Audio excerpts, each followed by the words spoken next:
My name is Harper Lane, and I was 29 when my apartment burned. It happened before sunrise, when the building fell asleep, and my mind was still foggy. I woke to a sharp smell, then sudden heat, then frantic pounding in the hallway. The alarm screamed. The air thickened fast, and every breath tasted like ash. I grabbed my phone and keys and I ran out barefoot because fear does not wait. Outside, cold air slapped my skin, and I watched orange light flicker behind my windows. Smoke poured out, rolling upward like a dark wave, and my home became a silhouette. Firefighters moved with practiced speed, and neighbors gathered in blankets, staring in stunned silence. I kept thinking about my laptop, my passport, my photos, and the small objects that held my life. A man in a helmet told me to stay back, and that is when it hit me. I might lose everything. My hands would not stop shaking, and my mouth felt dry and useless. My phone screen was smeared with soot, but it still worked, so I called the only people I expected to care. I called my mother, Denise Lane, and my stepfather, Gavin Lane. They answered, and I tried to speak clearly, but my voice cracked anyway. I told them my apartment is on fire. I told them I have nothing with me. I told them I do not know where to go. There was a pause, not worry, just calculation, like they were measuring inconvenience. Denise sighed as if I interrupted her morning, and Gavin asked one flat question. "Are you hurt?" I said I do not think so, and I asked if I can come to their house for a few days. Denise said no, and she said it like a rule, not a choice. Gavin added that it is not their problem, and he said I need to handle my own mess. I stood on the sidewalk listening, while sirens echoed behind me, and my windows filled with smoke. I asked if they heard what I said, and Denise repeated that I am an adult, and adults deal with consequences. I ended the call because my throat could not hold words, and my pride could not hold their cruelty. I stared at the building, and I felt a hollow shock settle into my chest. In one morning, I lost my home, and I learned my family was never a safe place. By mid-morning, the fire was out, and the building looked wounded. The manager handed me a paper number and said someone would call later. I stood there with nothing but a phone and the clothes I ran out in. A neighbor offered a blanket, and I said thank you, because pride does not keep you warm. When the shock faded, the questions rushed in. Where would I sleep? What could I replace first? How would I work? How would I prove what I lost? I called my job, and I spoke to Maya Brooks in Human Resources. I told her there was a fire, and I might need a few days to stabilize. Maya sounded kind, and she said to focus on safety and keep her updated. That was the first gentle voice I heard that day, and it made me want to cry. I spent the afternoon on borrowed time, sitting in a community center with other tenants. Volunteers passed out water, and a caseworker asked for my address, then wrote it down slowly. I kept thinking about Denise Lane and Gavin Lane, and how easy it was for them to say no. I had spent years trying to earn their warmth, and the fire showed me the truth. They did not refuse because they could not help. They refused because they did not want to. That night, I slept on a couch at a coworker place, and I stared at the ceiling until my eyes burned. I tried to make a plan, because planning is how I stay upright. I remembered I had renter insurance, and I told myself that at least one thing might go right. The next morning I called the insurer, and I spoke to Elliot Price, the adjuster assigned to my claim. He asked for my policy number, and I read it off my email, voice steady on purpose. Elliot said the claim would be reviewed, and he asked if I had updated my policy recently. I said I had not touched it in months, because nothing had changed in my life. Elliot paused. Then he said the system shows an update, less than 2 weeks before the fire. He said the beneficiary information was changed, and the payout preference was adjusted.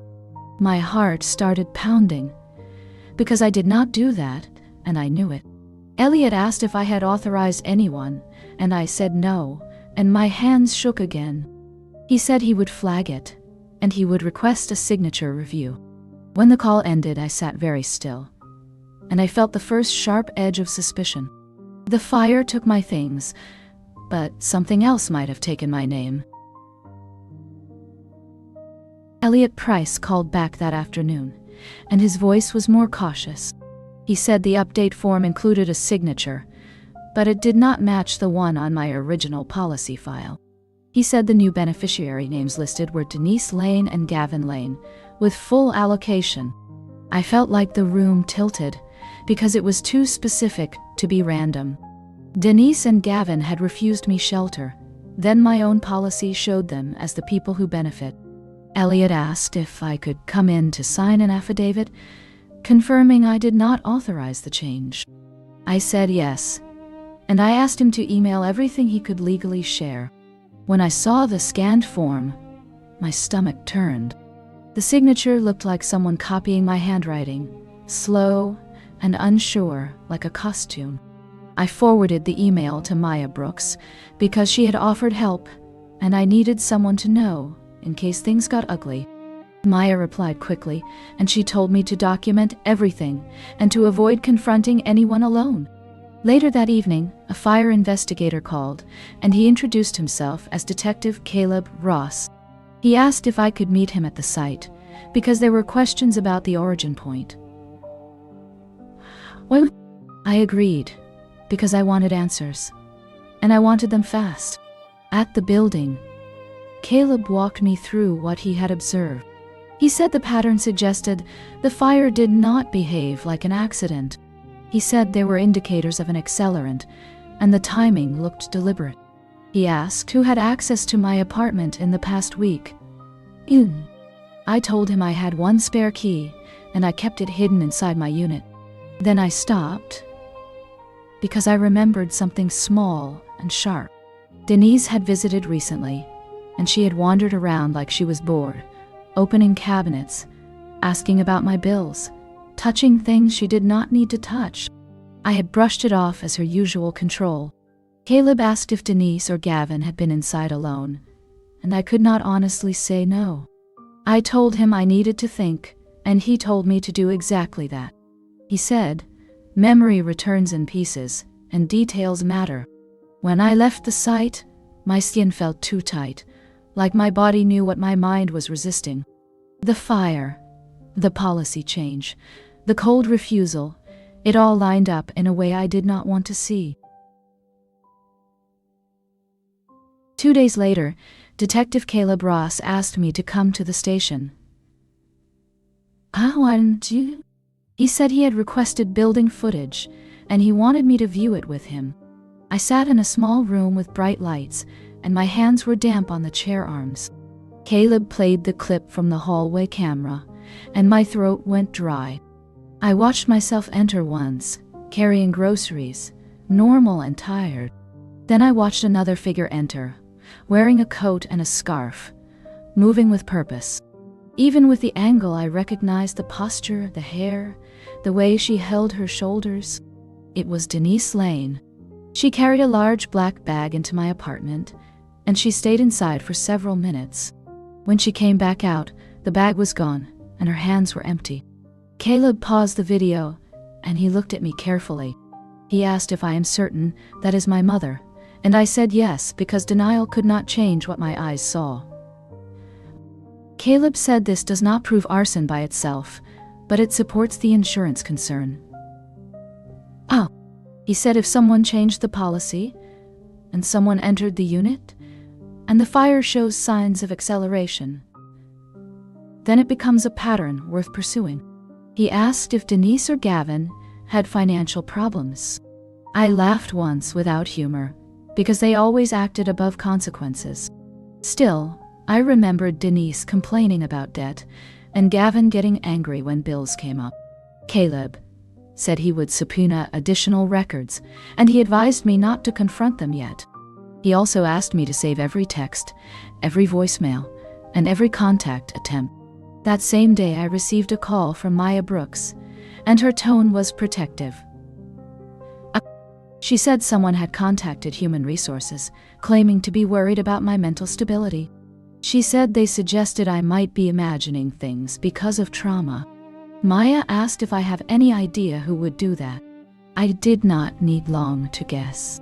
Denise and Gavin always used reputation like a weapon, and they loved turning concern into control.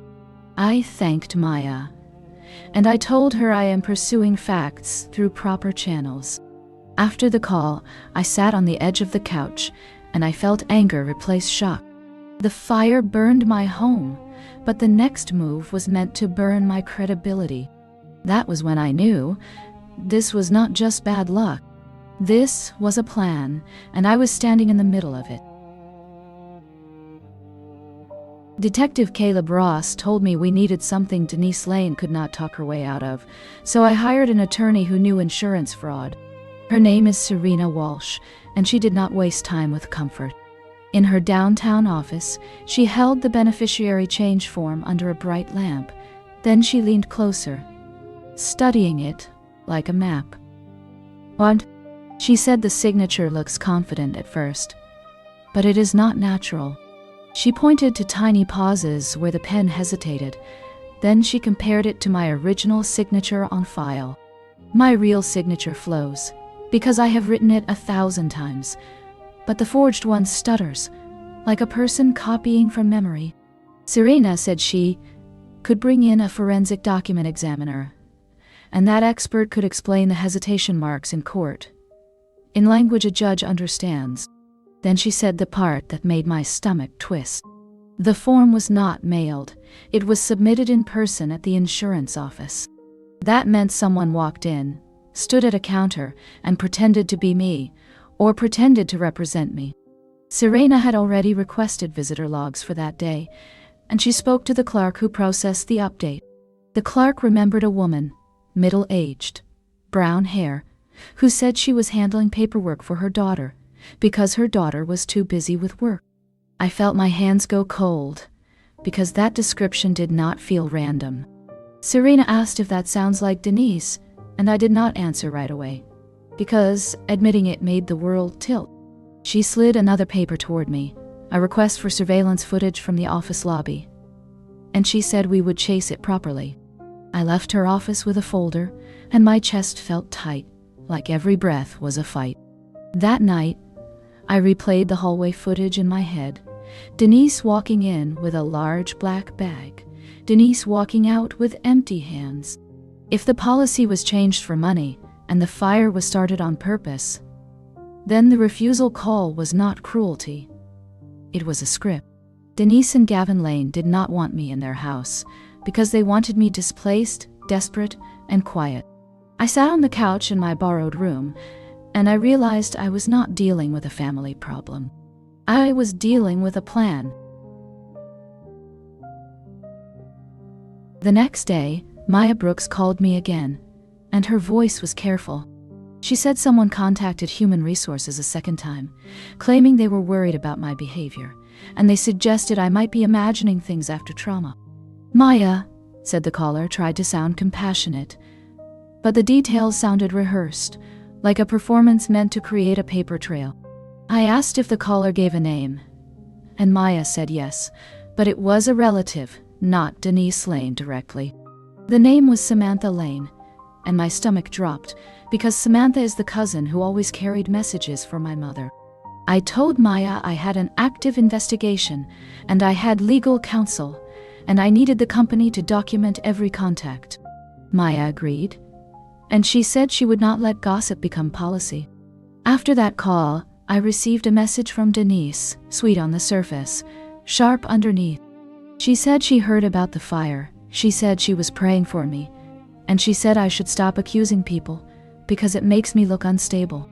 Gavin Lane sent a shorter message, telling me to be careful, and to not ruin my life with paranoia.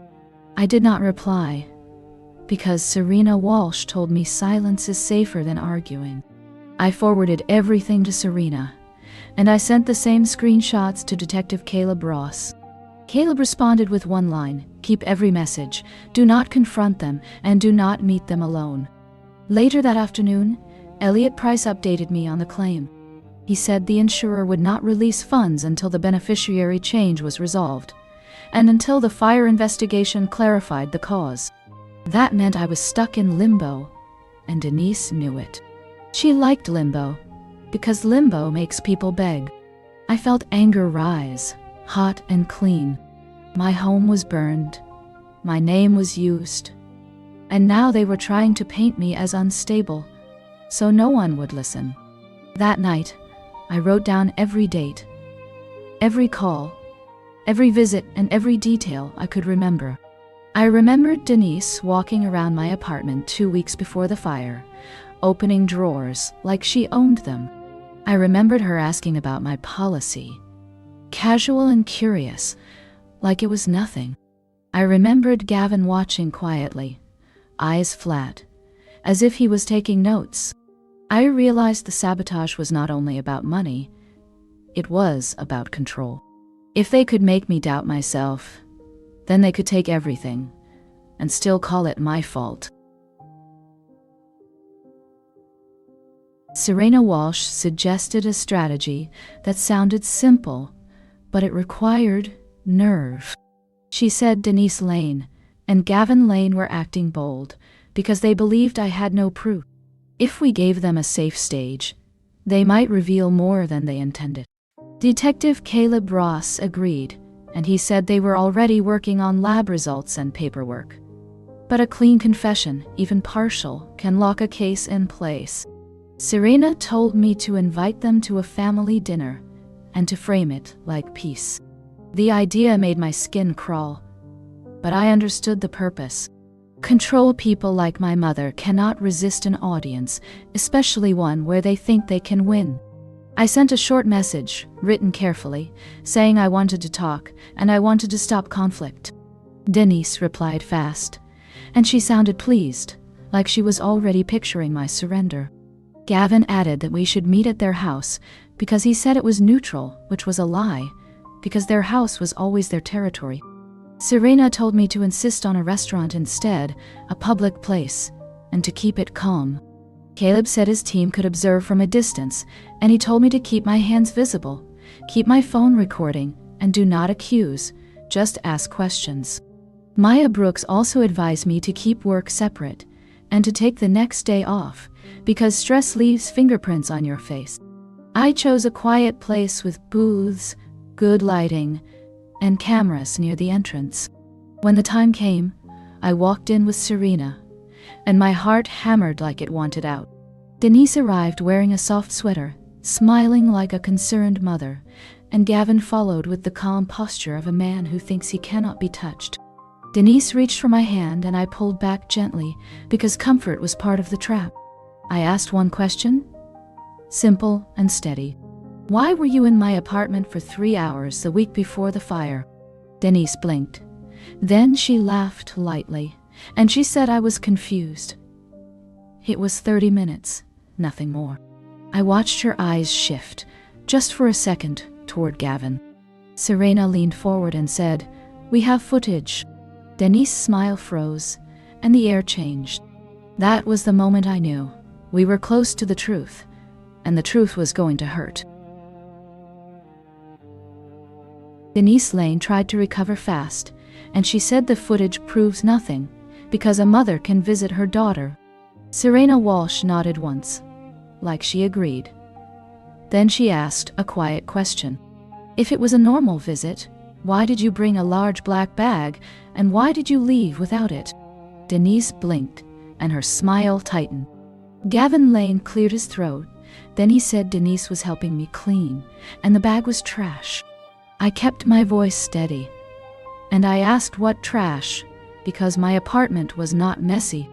Denise leaned forward, eyes shiny, and she said I was stressed, and I forgot things, and I should get help. That was the same move she used with Maya Brooks, the same move meant to make me sound unstable. Serena did not argue. She simply slid a printed copy of the beneficiary change form across the table. Denise's eyes dropped to the paper, then flicked away. Serena asked if Denise recognizes the signature, and Denise said no, too quickly. Gavin tried to take control, and he said this is harassment, and we should leave. I asked one more question, and my hands stayed flat on the table. Why are your names on my policy if you refuse to help me after the fire? Denise's face shifted, anger flashing through her mask. She said I owe them. She said I always owe them, and she said they are tired of my problems. Gavin told her to stop talking, but she did not. She said I was supposed to learn a lesson, and she said sometimes people need to lose comfort to grow up. Serena looked at me, then at the door, because she knew we had enough. Denise realized it too, and her voice rose. She said, I am ungrateful, she said. I am dramatic, and she said I will regret accusing family. I stood up slowly, and I said this is not an accusation. It is documentation.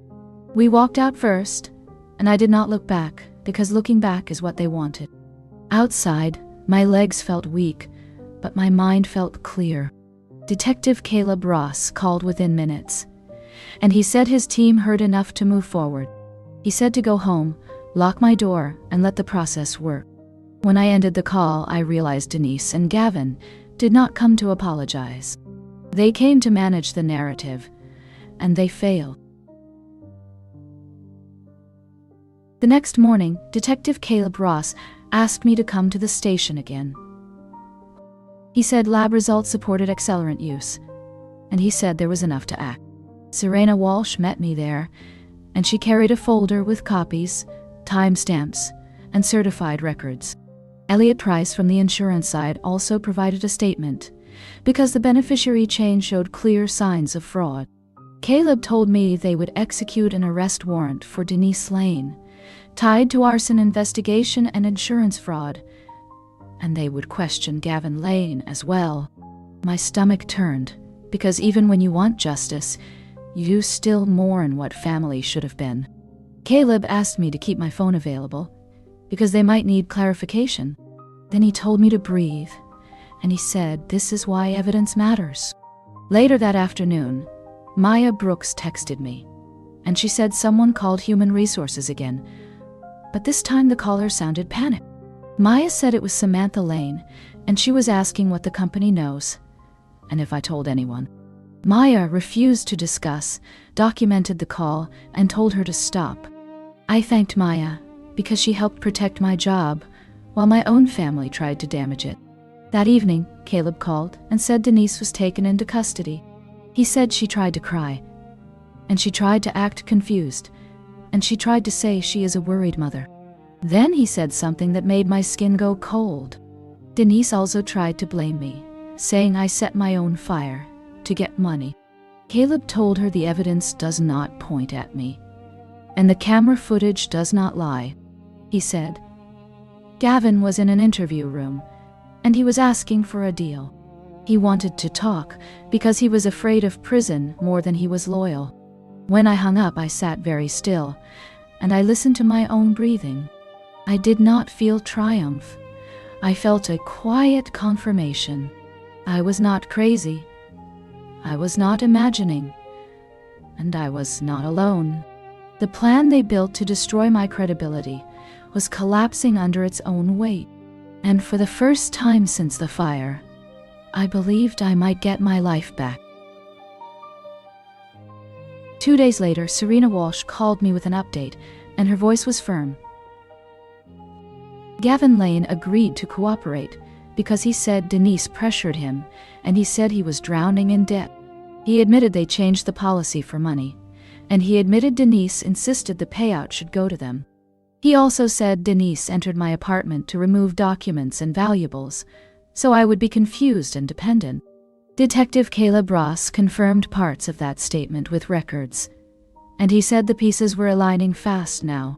Elliot Price reopened the claim under fraud review, and he said the rightful beneficiary is me, Harper Lane, as the policyholder.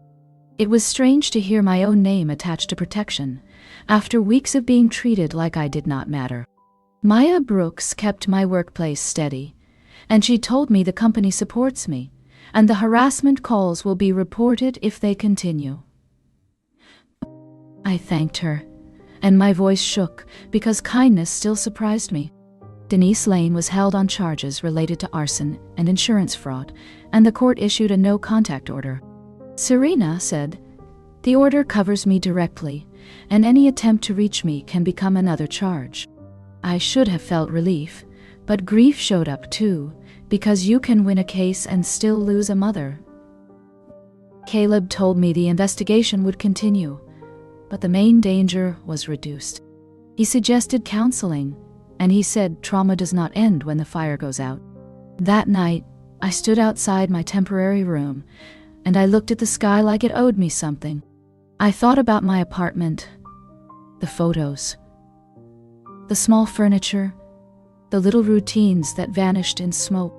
I also thought about Denise and Gavin refusing to let me stay with them, while they planned to profit from my loss. The cruelty was not an accident. It was a choice, repeated. Serena told me to focus on rebuilding and to let the system handle the rest. So I wrote a list, a new lease, new documents, a replacement laptop, a therapy appointment, and a savings plan. I also wrote one sentence at the bottom, because I needed to see it clearly. Family is not who shares your blood. Family is who shows up when your life is burning. A week later, Serena Walsh told me there would be a hearing, and I needed to be present. I wore plain clothes, and I kept my hair simple because I refused to look like a spectacle. Detective Caleb Ross met us outside the courtroom, and he nodded once, like a quiet promise. Inside, Denise Lane sat at the defense table, looking smaller than I remembered, but her eyes were still sharp. Gavin Lane sat behind her, shoulders slumped, because cooperation changes a person's posture. The judge reviewed the arson findings, the insurance fraud trail, and the forged paperwork. Serena spoke in steady sentences, and she kept bringing it back to facts. Denise tried to cry, then tried to look confused, then tried to look offended. None of it landed, because evidence does not care about emotion. The prosecutor mentioned the hallway footage, and the large black bag, and the timing before the fire. Denise's attorney tried to call it a misunderstanding, but the judge asked clear questions, and Denise's answers kept slipping.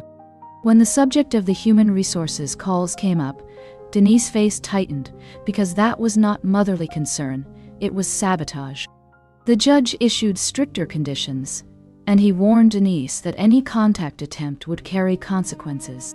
When the hearing ended, Denise looked at me as if I owed her mercy, and that look made my stomach turn. Serena guided me out, and she told me not to react, because reactions feed people like Denise. Outside, I took one long breath, and the air felt colder, but cleaner. Caleb said the case was moving toward resolution, and he said the paper trail was strong. For the first time since the fire, I felt my spine straighten, not from anger, but from certainty. I was not the unstable one. I was the person holding the truth, and the truth was finally being heard. Elliot Price called a few days after the hearing, and his tone sounded lighter. He said, "The beneficiary fraud was documented. The policy was restored, and the claim could proceed." He explained the payout steps slowly, because he knew my nerves were raw. When the deposit finally hit my account, I stared at the screen for a long time. It did not feel like winning. It felt like getting back what was already mine. I met Serena Walsh that afternoon, and she reminded me to keep receipts and to rebuild with care. She also told me to file for restitution, because harm has a cost, even when you survive it. Maya Brooks checked on me at work, and she said the company had my back, and the harassment calls stopped. I thanked her again, because she acted like a shield when I needed one. With the first funds, I replaced essentials, a phone charger, basic clothes, a laptop for work, and copies of my documents. I rented a small studio across town, not fancy, but clean and safe. The first night there, I sat on the floor with takeout, and I listened to the silence. I realized I did not miss my old apartment walls. I missed my sense of control. Detective Caleb Ross called to say Denise Lane remained in custody, and the prosecution was building the final case. Gavin Lane was still cooperating, and his cooperation carried consequences for him too. I felt conflicted because I hated what he did, but I also understood fear makes weak people follow strong abusers. Serena reminded me that understanding is not forgiveness. It is clarity. I scheduled counseling because Caleb was right. Trauma does not end when flames stop. In therapy, I learned to name what happened: betrayal, manipulation, and financial abuse. Naming it made it smaller, not harmless, but smaller. Each week I built a routine: coffee, work, groceries, sleep. And slowly, my body stopped flinching at every unexpected sound. The fire took my home, but it did not get to take my future. When sentencing day came, I did not want to go. But Serena Walsh said closure is sometimes a choice you make. I sat in the courtroom again, hands folded, breathing slow. Detective Caleb Ross testified about the accelerant indicators, and the timeline and the hallway camera footage. Elliot Price's statement confirmed the forged update and the beneficiary change attempt. Maya Brooks provided records of the workplace harassment calls and the pattern of interference. The judge read the summary, and his voice stayed flat, because cruelty does not deserve drama. Denise Lane was sentenced for arson and insurance fraud, and the court issued a long-term no-contact order. Gavin Lane received his own consequences, reduced by cooperation, but not erased. Denise did not look at me with apology. She looked at me with rage, like accountability was something done to her. I watched her led away, and I felt something unexpected. Not joy, not revenge, but release. After court, Serena asked if I wanted to say anything to Denise, and I said no. My life is not a stage for her anymore. That night, I went back to my studio and I opened the windows. I wrote my new address on a form, and I felt the weight of a fresh start. I made tea, and I sat at my small table, and I wrote a list of boundaries. No contact. No relatives carrying messages.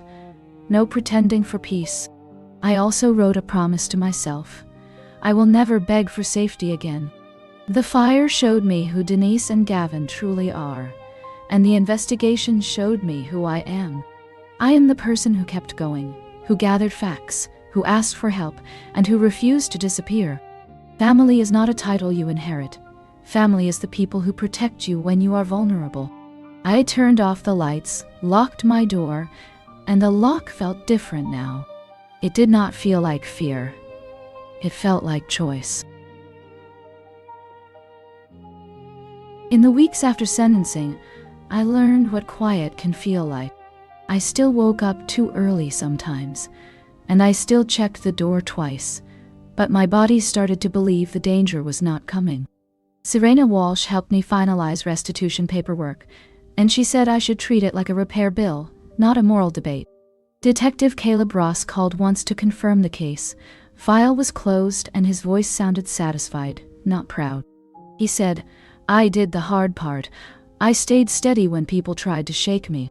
Elliot Price sent a final insurance statement showing the claim was resolved correctly, and the fraud notes were attached permanently. Maya Brooks told me the company updated my file, and any future harassment call would be redirected to legal. That small sentence felt like a wall built for me by people who had no reason to care, except decency. I started therapy, and the counselor asked me to describe the fire without skipping details. I said the smell came first, then heat, then alarms, then smoke that tasted bitter. I said the worst part was not losing furniture. It was hearing Denise Lane and Gavin Lane say, "It is not our problem." My counselor said betrayal is a second fire, and it spreads into trust. I believed her, because every time a phone rang, my chest still tightened. So I built new habits on purpose: morning walks, meal prep, a small budget, and nights without doom scrolling. I replaced documents, replaced photos where I could, and replaced the idea that family means safety. I also stopped waiting for apologies, because waiting gave Denise power, even from a cell. I began to understand this truth. The fire burned my apartment, but my mother tried to burn my future. She failed because I chose facts, boundaries, and help. One afternoon, Samantha Lane showed up at my workplace lobby, and my stomach sank. She wore the same soft, concerned face she used online, like worry can excuse anything. Maya Brooks met her at the desk, and Maya called me before letting her near my office. I walked down slowly, and I kept my hands open, because fear can look like guilt. Samantha said she just wanted to check on me, and she said Denise Lane is devastated. She said, "Denise misses me, and she wants me to remember the good times." I asked Samantha one question: "Do you remember the calls you made to human resources?" Samantha blinked. Then she said she was only trying to help. I told her help does not sabotage, and concern does not create a record to make someone look unstable. Samantha tried to shift the blame to Gavin Lane. Then she tried to say Denise was under stress. Then she tried to say family should forgive. I said no, and I kept my voice calm. I said the court issued a no-contact order, and I will treat it as real protection. Maya stepped closer, and she told Samantha she needs to leave, and any return will be treated as trespass. Samantha looked offended. Then she looked scared, because she realized the stage was gone. After she left, I thanked Maya, and Maya said something simple. She said, "You deserve to work without being hunted." That night, I told Serena Walsh what happened, and Serena said to document it and to alert the prosecutor if needed. Detective Caleb Ross also wanted the details, because third-party contact is still contact. I wrote everything down. Then I closed the notebook, and I made dinner. I refused to let messengers steal my appetite. Samantha was not the problem, she was a symptom. The problem was a family system that called harm love, and called boundaries cruelty. I chose a different system, and I chose it on purpose. By late fall, my studio started to feel like mine, not temporary. I bought a small rug, a second-hand chair, and a lamp that made the light softer at night. I hung one framed print on the wall because I wanted proof that I can build beauty again. I replaced my laptop, and I backed up everything twice because trauma teaches you to prepare. Elliot Price sent a final reminder about policy updates, and I made every setting clear with my name only and my access only. Serena Walsh reviewed it with me, and she said this is what control looks like: quiet and careful. Maya Brooks helped me adjust my work schedule for counseling, and she never made it feel like a weakness. Detective Caleb Ross checked in once more, and he asked if I felt safe. I said yes, and for the first time, the word did not catch in my throat. I still felt grief, but it changed shape. It became grief for the mother I wanted, not the mother I had. Denise Lane made her choices, and the court gave them weight. Gavin Lane made his choices too, and the consequences stayed on his record, not on my shoulders. I started saying my own name differently, Harper Lane, not with apology, not with caution.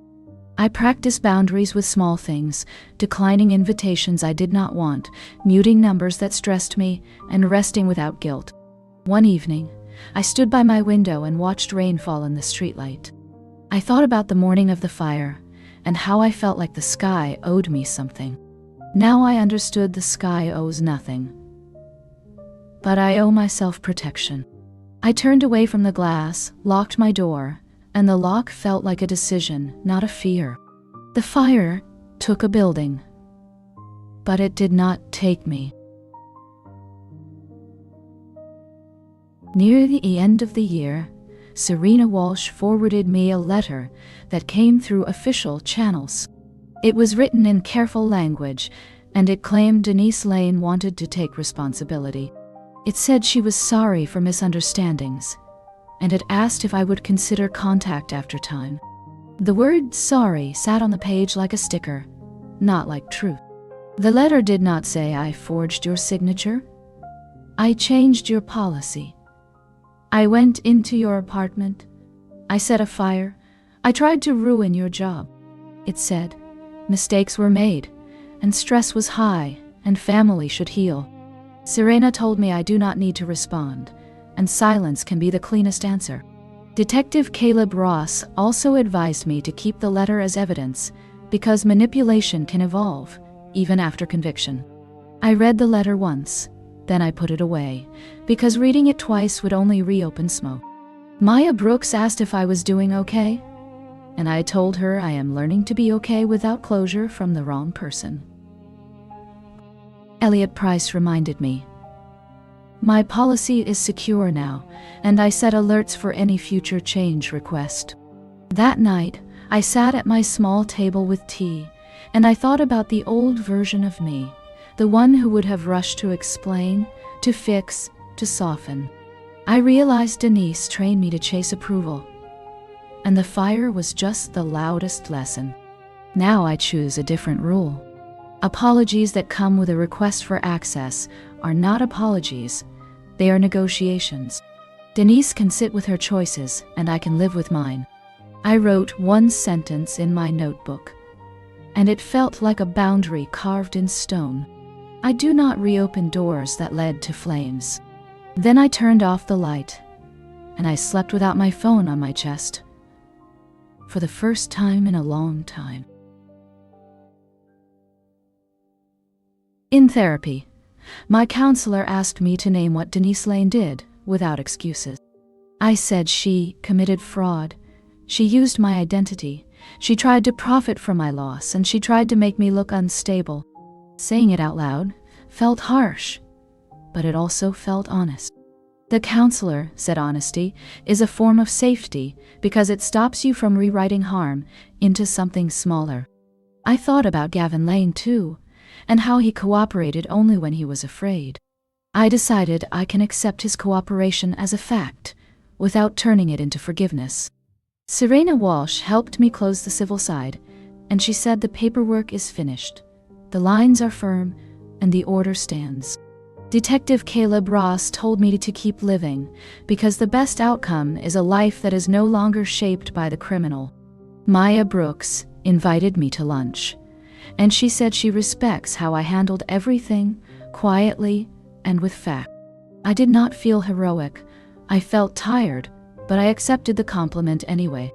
Elliot Price offered a review meeting for my coverage, and I agreed, because prevention is cheaper than recovery.